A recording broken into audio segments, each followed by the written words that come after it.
So great. I'm so excited that everybody here is listening in for the Compassionate Capitalist podcast. And of course, this is also a video.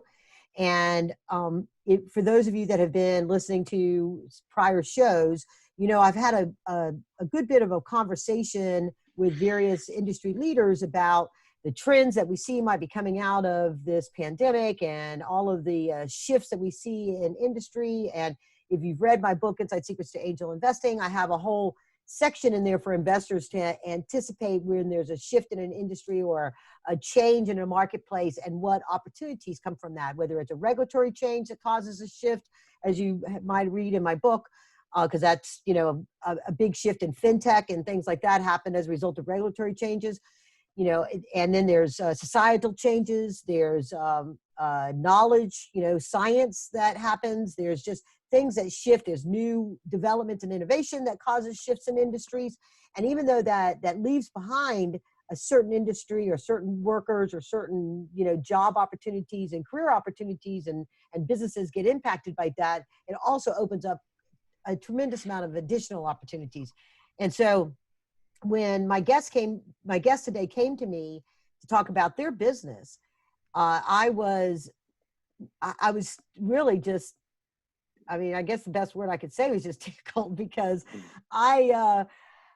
this is something that is just near and dear to my heart. And now that I just want to tell folks as they're getting started listening to this, if you have a passion for the environment, if you are a passion for environmental protection, for rehabilitation of our environment that has been destroyed by just time and industries and just, lack of regulations in some cases, all kinds of things.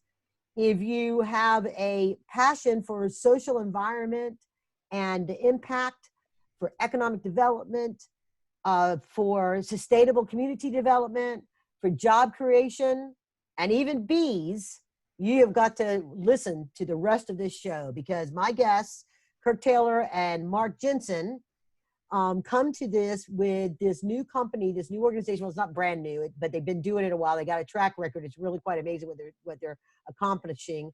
Is the Land Betterment Corp. Okay, their motto on their website is Earth and Community First. It's an impact. They're offering impact investment opportunities for really a better future. And it's just really, it's so much that they're doing that we're going to get in to talk about that. But I want to give them an opportunity to say hello, and then I'll introduce them a little bit more. Hello, Kirk. Hello, Mark. How are you today? Thank you for being here. Great, Karen. Thank you for having us. Yeah, Karen, thanks so much for having us on. Okay, good. So Kirk Taylor is CPA by training, entrepreneur, I guess almost a serial entrepreneur. He's been very focused on controls and processes and bringing companies public. Okay, then he's the president and CFO of the Land Betterment Corp. And then we have Mark Jensen, who is very experienced in acquisition and restructuring. He's done over 200 acquisitions and 17 years of raising capital for companies, and has raised over $500 million in the companies that he's worked for before, and he's the executive chair of the Land Betterment Corp.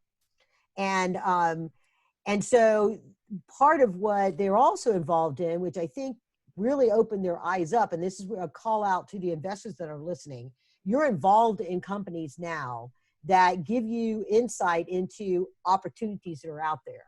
And then I'm going to have a call to action at the end of this, but you're involved in that, and you can see opportunities. So when I was looking into their backgrounds and stuff, as we were talking about being on the podcast, they are part of an organization a public company called America Resource Corp.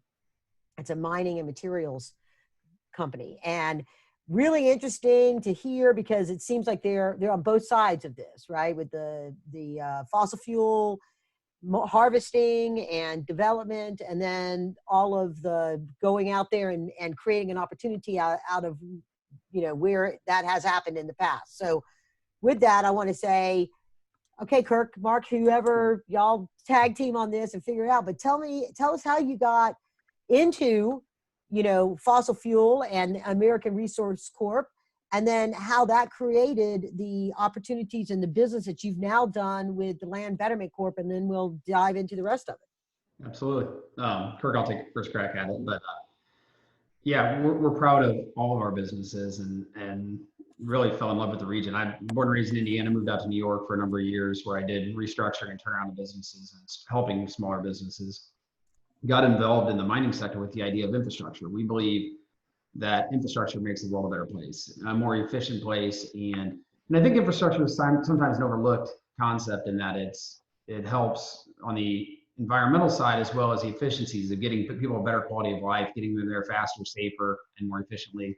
And so we got involved and we started American Resources to mine metallurgical carbon for infrastructure development. And through that process, we've had phenomenal success of building a great asset base of businesses and have employed a lot of some of the most amazing people and hardest working people we've ever seen.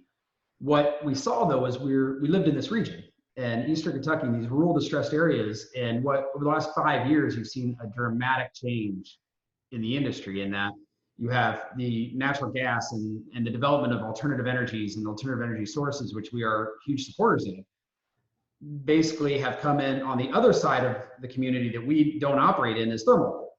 And the idea of energy generation from thermal coal is a declining industry, going to continue to decline and really can't compete in today's market. And what we saw was our neighbors and the community was getting decimated. And there was all these old thermal coal mines sitting idle. There was all these people getting laid off and there was no solution. And there's all the big companies in our space and all the big legacy players in the industry never did anything about it. And so, and granted, as normal people, we complained about it for about a year. We saw tires in the river and we'd drive by and get frustrated by it and be like, oh, there's tires in the rivers again. One of the most beautiful places in the world, and we're looking at tires. Yeah. And so we eventually just said, listen, this is what we do. Like we're a solutions-based company. Let's build real solutions to it. So we started doing a bunch of environmental remediation, buying up companies and remediating the environmental impact of it.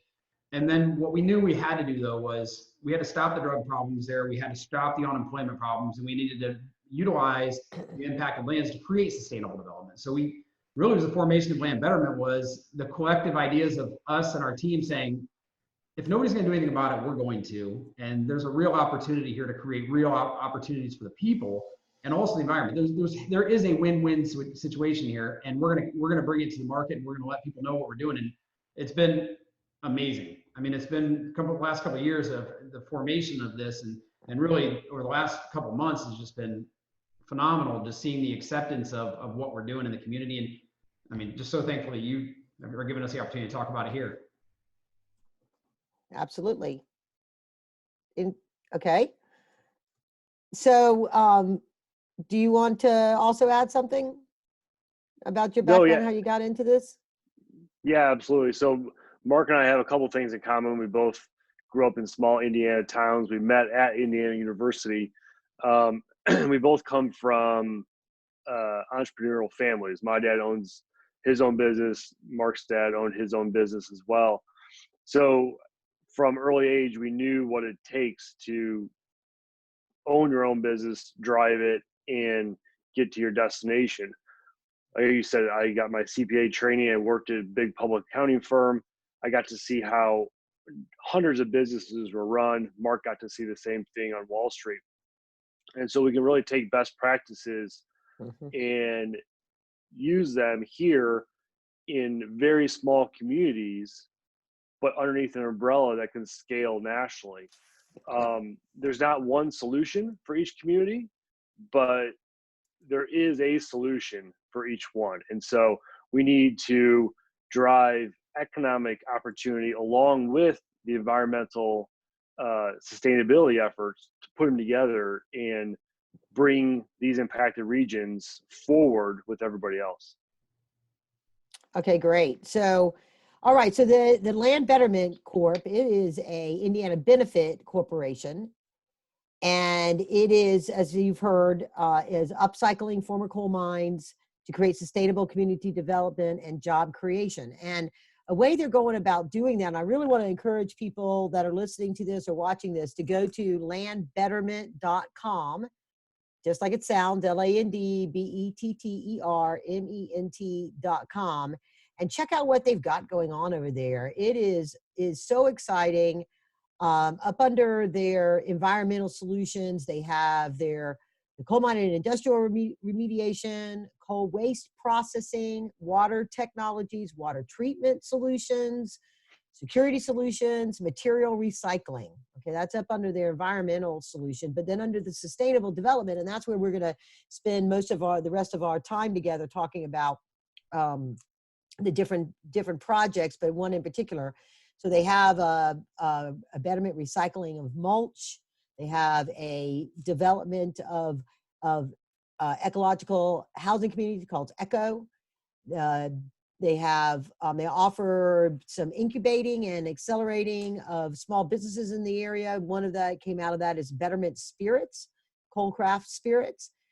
They have Betterment Metal Recovery, which is the recycling part of it, and Harvest, which is sustainable farming, and Pollinate. And Pollinate is what we're going to spend most of our time talking about today, because that's a topic that's very near and dear to my heart. But what would you guys like to tell our audience about these different projects, either under environmental solutions or your sustainable development, just to give people a high level of everything else that you do? And we may get into topics on that after we talk about Pollinate.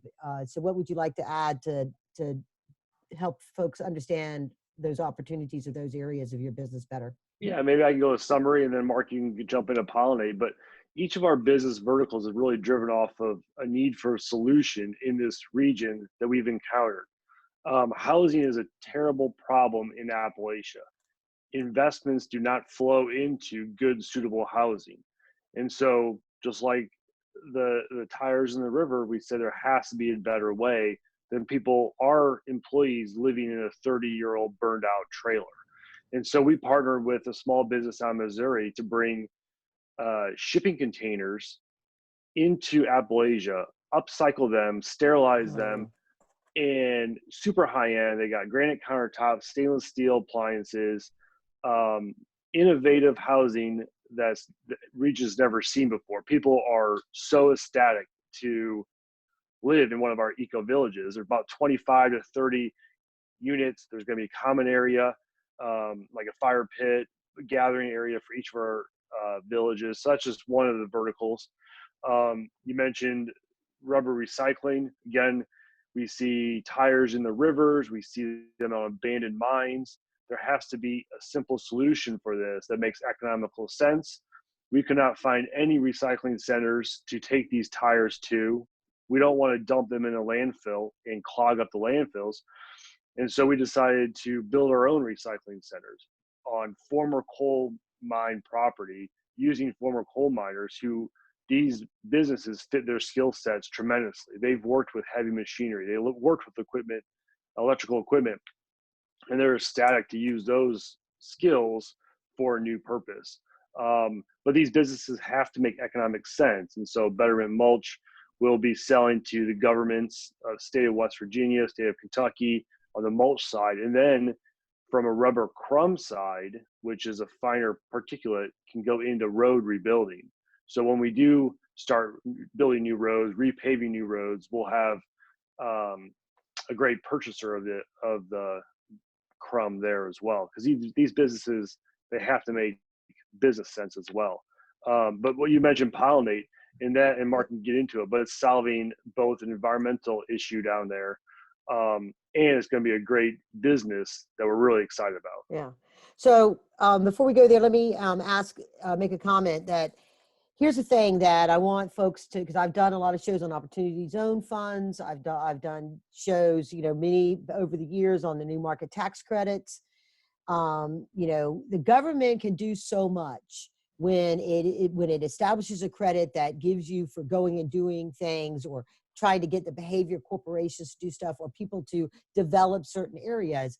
But it takes entrepreneurs with the muster that says this isn't going to be easy.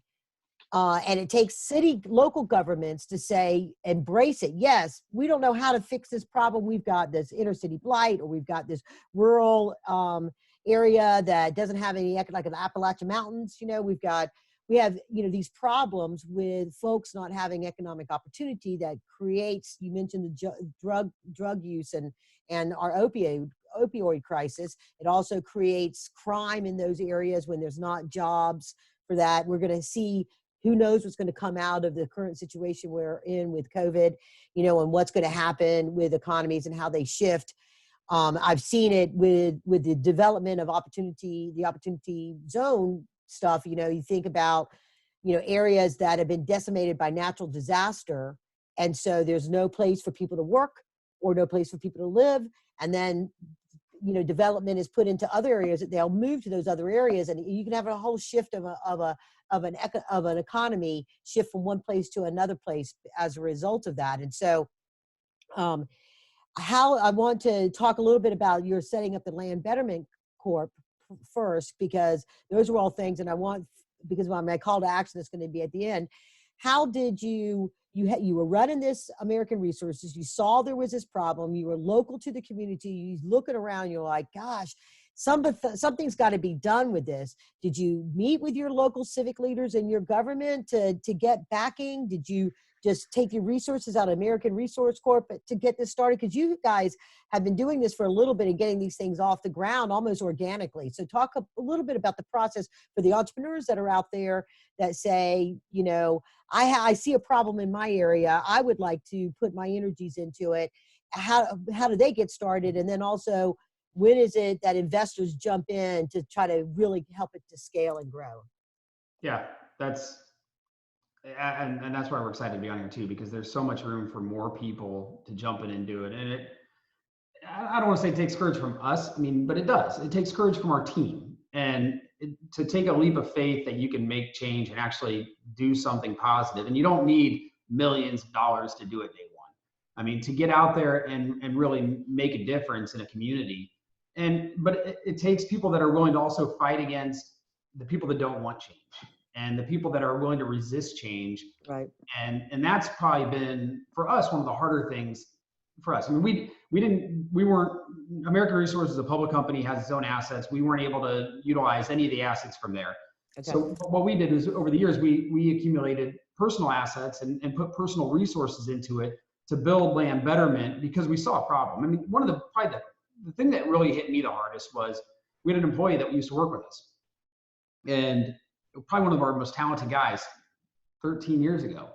And over 12 years ago, we went separate ways, and a couple of years back, ran into him, huge drug problem. Got laid off, got depressed, and a couple of years, and now I guess a year and a half ago, he's passed away from that drug addiction.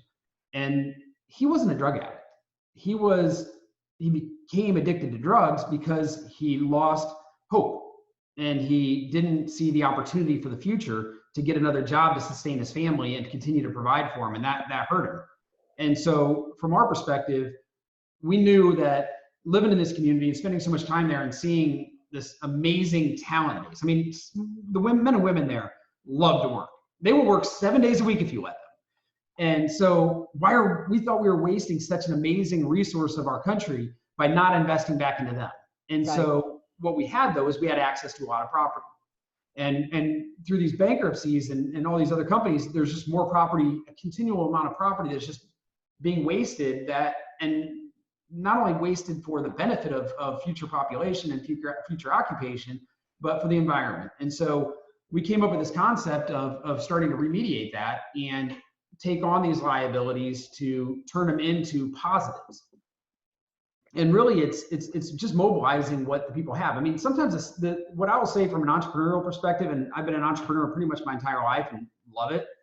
I love the stressful days too, because they're not all easy by any stretch of the imagination. And there's a lot of roadblocks and a lot of shade that people throw on you at times. But the one thing that I love about what we've figured out in our business model is simple. Just keep it simple. Businesses don't always have to be overly complicated, and your solution doesn't have to be overly complicated. No different than like what we were mentioning about tires. We drove around and we saw tires in the river. We know that tires are used for other things, but nobody's doing it in this area, and there's an immense amount of tires in Eastern Appalachia. You go through tires so rapidly there because the roadways are all windy and turny, so you're going through over-the-road tires twice as fast than any other community, and you have to pay money to dispose of tires. So people were just throwing them in the woods. And we're living in one of the most beautiful areas in the world. And so we literally just started talking to people. We're like, yeah, you got to permit it. You got to buy the equipment. So one thing about our business lines, and this is one thing I'd like to throw out, is we partner with some of the most intelligent, smartest industry experts in the world. And SSI, who's partnering with us on our recycling facility of rubber mulch, is world renowned in the space. And so we're not going out there and saying, oh, we're going to just recreate a wheel. No, we're partnering with experts to bring real simple solutions to the community. And I will say, from an entrepreneurial perspective, sometimes you just got to take a leap of faith.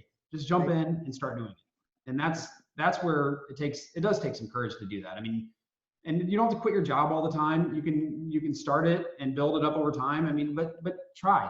Just put effort forth, and don't let anybody tell you no. I hate that. That's a true entrepreneur there. Hey, no, persevere. You have that drink.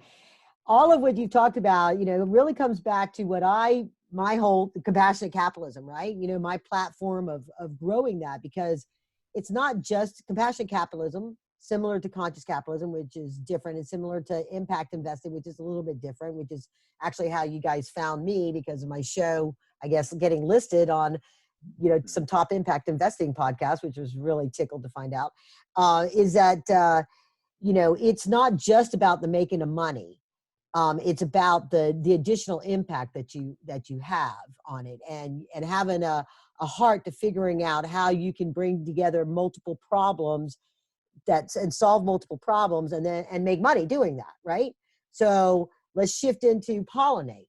Okay, Pollinate is about the bees. Bees are one of those things that I love bees. If I didn't have a fear of being stung by bees, I actually might have some kind of bee thing out in my backyard. But I try to not use insecticides because our bee population, as you know, and what's been in the news lately because of this big Godzilla of a hornet that is can kill a whole bunch of bees all at once. It's like it's like here. Oh dear. Okay. We got 10 more minutes, so we're going to wrap up real quick. It's a whole bunch of bees getting killed by the pesticides, by our pollution, by just some things they don't even know, but they're necessary for our food system and our food chains to be able to continue to get more bees out there. And so talk about how you used your reclamation of the land to create this opportunity, and the full supply chain of what happens when it comes to bees. Talk about that real quick as we lean towards the end of this show. Yeah, I'll touch base real quick and let Kirk finish. But we had found access to lands that could be used for nothing else. Old coal impoundments that are actually awesome areas because they have this huge sloping area that could be used as fertile ground. And then you have this base at the top, but because they had old coal refuse on it, you can't put anything that would burn or anything that could be combustible on top of it. So there's very little industry you can do on top of there. You couldn't really develop on top of it. But what it's awesome about, it's also in this protected region. So the idea that you would have all this ability to grow fertile products and agriculture on this sloping land and have this protected area for bees, I mean, there's just no doubt that we have a major problem coming forth really quickly. And I think it's happening faster than ever in that the bee population is just rapidly declining and there's not a lot of solutions for it. So being able to utilize our protected land and work with the experts in the region to do so it just became a huge, it started as a hobby. Let's be honest, it did. It was something we loved and was like, this is really awesome. Let's do this. And then you start to continue building and you're like, okay, now we're building our bee processing facility. All of a sudden this hobby became a real deal, and identifying all these different locations where we could do it at on our properties to really mass produce bee colonies, but do it in a safe way, in a safe region so that they don't get decimated and that they can be protected while also, I mean, like you said, agriculture across the country, across the world is going to have major issues with the current bee population. And I mean, they're exporting bees from one side of the country to the other now because of it. Well, that was what I was going to ask. I mean, everybody thinks about honey and you sell honey, but what are the other, I guess, products that come out of having a bee farm like that? They sell bees to farms or to farmers, or talk a little bit about the supply chain of bees. Yep. You want to go, or you want me? Yeah, absolutely. So one of the immediate outcomes is why we started in the first place is that it helps regenerate damaged grasslands, native grasses, native plants. So when we're doing reclamation on former thermal coal mines, having a solid bee population helps that land restore itself even faster, which helps everybody. But further on, we find that the surrounding tree farms that are down there, apple orchards, fir tree farms, as well as regular wheat, rye fields as you get into Western Kentucky, can really benefit from enhanced bee populations even in Eastern Kentucky. And then if you grow your hives at a fast enough rate, you can transport them to different regions, and there is a secondary bee market, if you will. But what we're excited about is not only that environmental impact there, is that selling the ultimate honey into other industrial purposes. So we can partner with some of the largest distilleries and food and beverage companies to provide them with the organic honey that is being developed on former thermal coal mines, which they love that story, that full circle life cycle of the product. Very good. So now you're just that's fairly new, or how long have you been doing the Pollinate piece of this? So it's been developed for a couple of years from a site selection, but commercialization is just happening now.